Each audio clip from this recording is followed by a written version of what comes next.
po mga kababayan, ma'am sir. Good morning po mga kababayan, ma'am sir. This is Jam, the Filipino channel, ang inyong pong lingkod. So today is October 16, 2025 at andito tayo ngayon sa may SM City Sukat, sa may Video Arcadio Santos Avenue, San Dionisio, Parañaque. At dadalhin po natin ito sa may San Juan de Dios Hospital, sa may Rose Boulevard, Barangay 76, Pasay po yan. Kaysa magbabalik po tayo mamayang konti. Pag nakuha na po natin sila, disclaimer lamang po ang content po natin ay kalsada at hindi ang passenger. Kaya nga naman, sakasakali mo po na may marinig kayo, mga pangalan ng lugar, pangalan ng tao, pangalan ng organizations, government or private, manyan, ay wala pong kinalaman ng channel na ito at wala pong pinapatungkulan. Lahat po na pinag-uusapan dito ay pawang dito lamang po yung sa loob at wala pong pinapatungkulan sa labas. Andito na sila. Na umuwi ay meron po ng pamantayan na kung nakapagtrabaho ng pumikit na sa 6 na oras, dapat po ay full pay ang ibayad sa kanya. Kung kulang naman po sa 6 na oras, ay proportionate po, no? Having said that, meron din po tayong advisory na sinasabi kung ang mga manggagawa po ay nangangamba sa kanilang kaligtasan o sa kanilang kalusugan, hindi po sila pwedeng dahil na pumasok. At hindi po makakahulugan na kung sila po ay mag-refuse na meron naman itong justifiable na nakadahilanan, hindi po yung magiging patayan ng disciplinary action, mas mo tanggalin sila sa trabaho. Paliwanag po yung mga pamantayan na yun. At kung matatandaan mo, bukod dito, yung may kinalaman din sa heat wave, yung mga heat stresses. Meron din pong mga paalala, may kinalaman sa occupational health and safety dahil sa bahagi ng Department of Labor and Employment, dati napakahalaga po na dapat maging priority, pangunahin po na konsiderasyon sa listasan at kalusugan ng mga manggagawa. Mabini, patuloy pa rin ba na ini-encourage nyo? Kasi dahil sunod-sunod yung mga lindol, although hindi natin nararamdaman pa dito sa NCR talaga, pero di ba yung mga pangamba na baka mangyari at sana huwag mangyari itong the big one. Yung mga earthquake drills, you still push that sa mga ating mga kumpanya na patuloy na gawin, lalo na itong pagpo-provide ng mga Cavitex po tayo, sir? LGUs. At saka dyan sa mga, yung mga lugar, no, yung mga workplaces na dapat they should provide yung mga safety hats, yung mga sombrero na matitigas, di ba, para ma-safe sila pag biglang nagtatakbuhan. Yes, tama ka dyan, Kagani, no? Tuloy-tuloy po yan. In fact, meron po tayong requirement sa mga establishment na meron po silang dapat na professional safety and health program or plan. Yes. May plano po sila at kailangan po meron silang safety officer na siya po, kung meron ka pong isang orchestra, may contractor po para hindi nagkakagulo. Kung sila po ay lalabas ng sali at kung kailan babalik.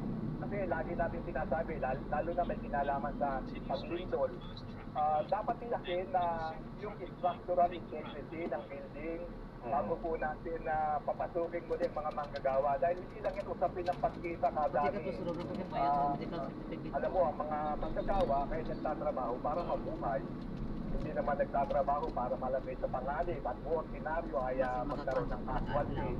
So napaka-higpit po ng pamantayan panutunan. Kaya nga po, lahat po ng ating mga regional offices, pinaalalahanan natin na patuloy na makipag-ugnayan hindi lamang po sa mga kumpanya, pati po sa mga LGUs.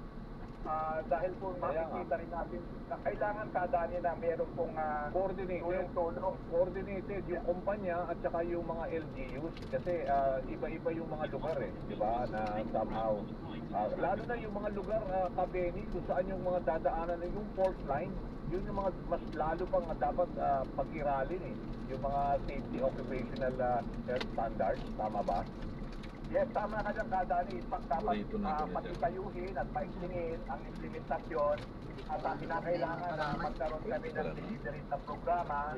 Yung kung may kinalaman sa pag-inspeksyon, lalo na kung meron pong reklamo ang manggagawa, tignan po natin ang ano ang mga dahilan, ano ang pwedeng pinagpapatayan ng mga reklamo, nang sa gano'n na maiwasan po namin natin ang hindi magkakaintindihan at matiyak natin na maganda pa rin ang relasyon ng manggagawa at namumuhunan after a particular incident o kaya kagaya nangyari sa Cebu, nangyari sa bahagi ng Davao. Medyo nakatusok po ang ating mga katulong sa Department of Labor and Employment para tiyakin na pangunahin bilang pag-uulit, kaligtasan at kalusugan ng mga manggagawa ang unang konsiderasyon. Kaya dapat po yung mga plano may kinalaman sa kasi meron ding requirement sa tinatawag na hazard identification and risk assessment committee. Dapat meron yung gano'n, no? Dahil yun po makatitiyak dahil hindi natin alam kasi because of climate change, hindi naman natin po mapredict kung kailan magkakaroon ng lindol. Kaya dapat po handa ang mga kumpanya at ang mga manggagawa naman ay nagagabayan ng ating DOLE at ng kanilang kumpanya. At siyempre katulong po ang ating mga LGUs na sila po naman ang pangunahing tumitingin kung maayos ba, matatag ba ang pundasyon ng building na yan, lalo na kung medyo malakas ang intensity ng lindol na tumama sa isang area. Lalo na yun doon sa fault line, lalo na sa mga fault line, lalong the more na merong reason na yung structural integrity ng mga, di ba, ng mga buildings, yung mga workplaces. Diba? Yes, tama yan Kadani. At saka dapat yan po, orderly, maayos po yung pagpapalabas at saka dapat ma-secure yung area kung saan sila pupunta. Nang sa ganun naman hindi mangyayari ang anumang sakuna o tusala, whether it's inside or outside of the premises sa kanilang pinagtatrabaho. Pabili, kukul na rin dito, no? Dahil nandiyan na rin kayo, di ba, meron yung yung pag-uptick dito sa kaso ng mga influenza, yung mga tungkol doon sa mga sipon, ubo, kaya nga nagkaroon ng 2 araw na break ang mga eskwelahan dahil nga usong-uso ngayon yung ubo, sipon, yung mga pneumonia na somehow dapat proteksyonan, no? Kayo ba ini-encourage yung ating mga kawanitin sa gobyerno na at least parang ibalik daw uli yung face mask sa mga workplaces? Dati kung makakatulong po para mabawasan o kaya maiwasan ang ganyang klaseng sitwasyon, bahagi po tayo ng magsusuporta at magbibigay po ng encouragement na lagi nating pangunahin. Related pa rin yan kadani sa kalusugan at kaligtasan. At yun kami po ay nagkakaroon ng flag raising ceremony. Lagi po ako nagtatapos sa pamamagitan ng pagpapaalala na patuloy nating pangalagaan ang ating kalusugan at kaligtasan at tiyakin na ang ating pong mga kasamahan sa trabaho ay hindi lang magkakalat ng sakit. Nasa ganun, patuloy po silang makapag-deliver ng services. Okay. Sige ho, maraming salamat po, Kabeli, sa oras at sana ito paano, briefly lang, yung pagturo sa unemployment rate nag-improve 3.9% from 5.3% July to almost 3.9%. Although October na ngayon, maganda ba ang traction natin na mukhang mag-i-improve before the year end yung unemployment rate na at least nababawasan yung mga nawawalan ng trabaho?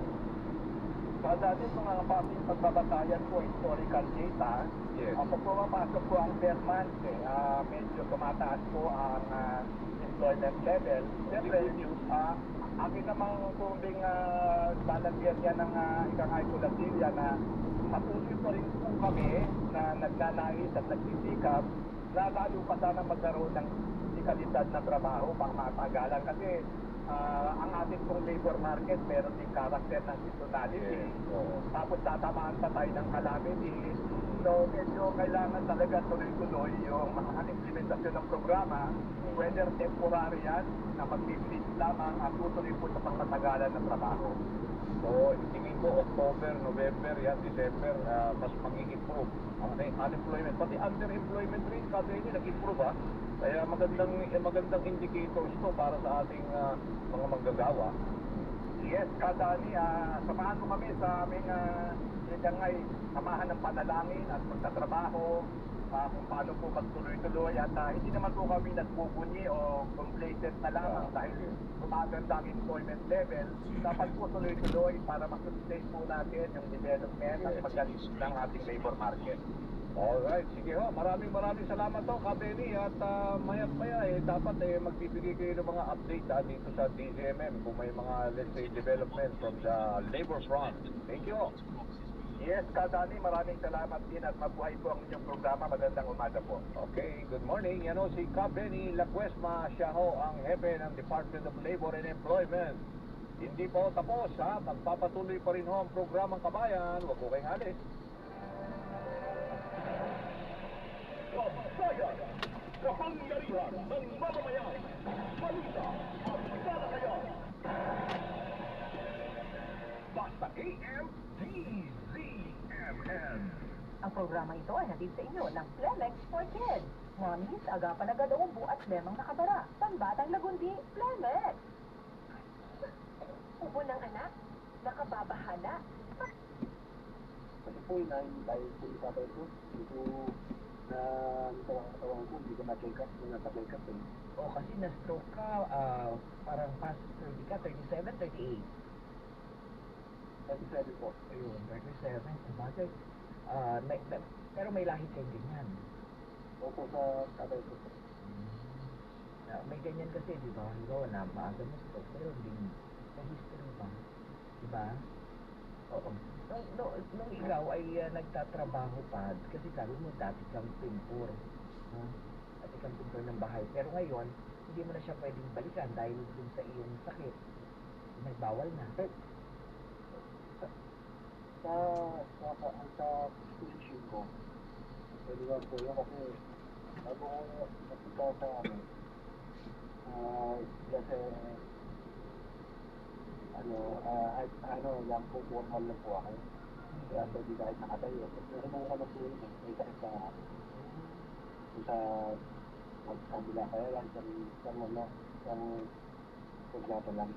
Pero nasubukan na po. Pero ingat ka ha, kasi medyo mahirap ang pagiging pintor. Baka meron kang heart, di ba? Pag meron kang heart illness. Di ba? Ano ba mga pinagbawal sa inyo to? Ang pinabawal sa akin mga ano lang. Kaya maganda mong mag-suot ng mapisa.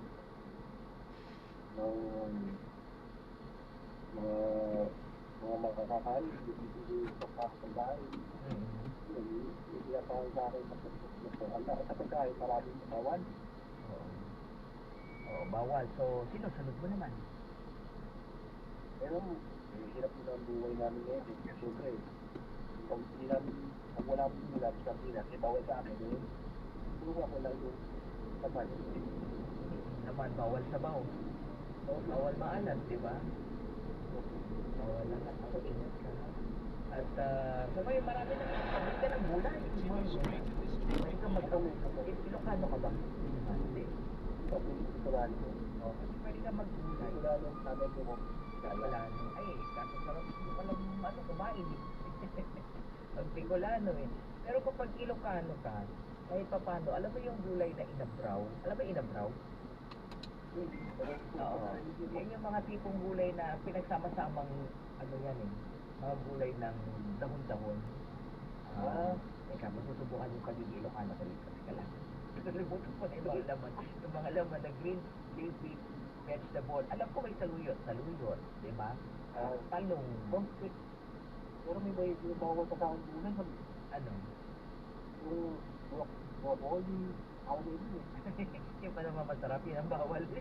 Healthy yung broccoli ah. Kasi nakalagay ito sa amin mga Talaga, bawal pala yung broccoli sa high blood, tama ba? Sa pataas ba ng dugo? Oh, yun, yung mga saluyot, yung okra, di ba? So, ayan. Pwede mo steam ng steam. Yan, ako, masarap kaya yan. Kailan kainin mo. Di ba? So, mas magiging healthy kapag ka ganun. O, tapos tubig, tapos exercise ng konti, di ba? Galaw-galaw. Galaw-galaw. Dahil, alam mo naman, sa mga ganyang, di ba, sabi nga yung therapy mo, yun na yung konti. DZMN, numero 1 sa aksyon. Basta AM, DZMN. Kabayan. Mga nawala po kasi ng Budget. na nagbayad. Ito. Na po. Kaya, kailangan mong gumalaw-galaw, ano? Oo. Tulungan ng sarili kasi bata ka pa kung siguro. 47 ka lang. Gawa po.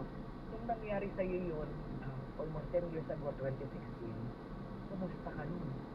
Wala, anong naging reaction mo sa buhay mo? Kasi ang hirap, ikaw ang padre ni pamilya, di ba?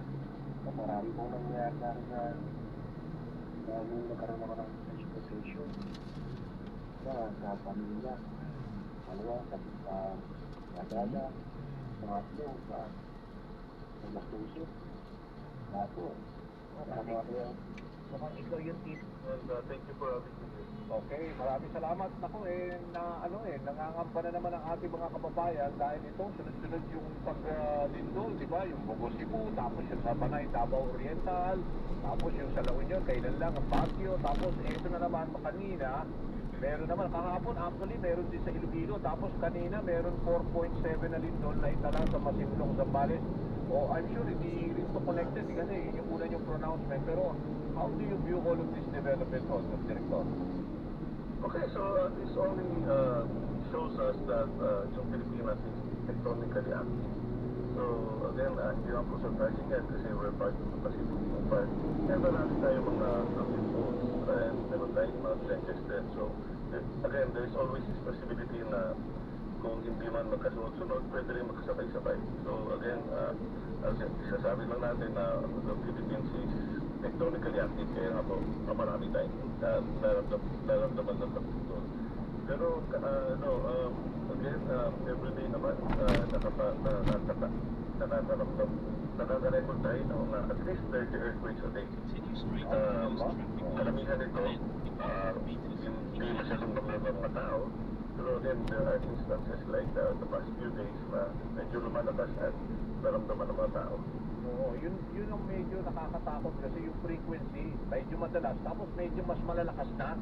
Ating director, di ba? Kung sinasabi nyo, parang normal naman yung 30 earthquakes kasi nga tectonically, tama ba yung pagka-term natin na Yes, yung masyado tayong, di ba, nasa active fault, yun ang sinasabi nyo, di ba? Director? At saka, isa rin sa mga factor siguro, pakiramdam natin dumadami yung mga lindol. Kasi dumadami din yung mga tao and mabilis din kumalat yung information. Say for instance, itong Iba Zambales na earthquake kanina, 4.7.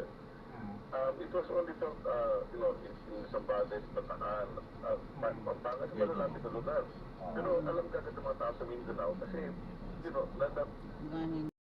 Erin Tanyada. Attorney Erin, si Danny Buenafe sa programang Kabayan. Magandang umaga, Danny. Long time. Kaya nga, it's been a long time at maraming salamat sa pagpapaunlak mo at via Zoom pa. Gusto ko kasi dito via Zoom para at least nakikita natin yung reaction ng ating mga kausap. O attorney, unang-una marami akong pwedeng itanong ito munang himay-himay lang natin. Yung tungkol dun sa request ng Pangulo, actually mukhang ipagbibigyan din ng dalawang Congress, yung House and the Senate, yung gusto niya ipa-live stream yung BICAM deliberations dito sa 2026 budget. Siyempre, good development welcome development, pero from your end, how do you think will this somehow, di ba, mawala yung pangamba na dyan sa mga insertion? Well, unang-una, gaya na sinabi mo, Danny, we welcome the development on Ito po yun, order of the sarado President po yata, to open yung the gate. BICAM to live streaming. Pero hindi lamang yan, kailangan sige po, dito na lang. sa taong bayan. Sarado. Ano yung mga dito na lang po. sinasabi natin would be discussed, no? What are the For talking emergency points lang of natin. each chamber Kaya na lang with po yun. regard Opo, to the salamat po, constitutional God bless po. provision. Kasi okay lang i-live stream yan, pero kung hindi naintindihan ng taong bayan kung ano yung pinag-uusapan, mawawala sila.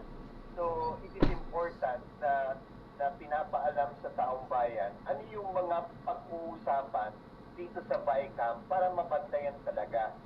So, although again, we welcome the announcement of the President na ibukas yung usapin ng BICAM sa taong bayan, pero yung ano yung pag-uusapan, ano yung mga provision na kailangan magkaroon ng negotiations from the Senate chamber and from the House chamber para at least alam ng tao kung ano yung pinag-uusapan. Yan yung importante. Oo, pero di ba, malaking tulong yung Ayan, so patuloy na-drop na pag- natin sila. So maraming salamat po sa panonood hanggang sa muli. Ingat.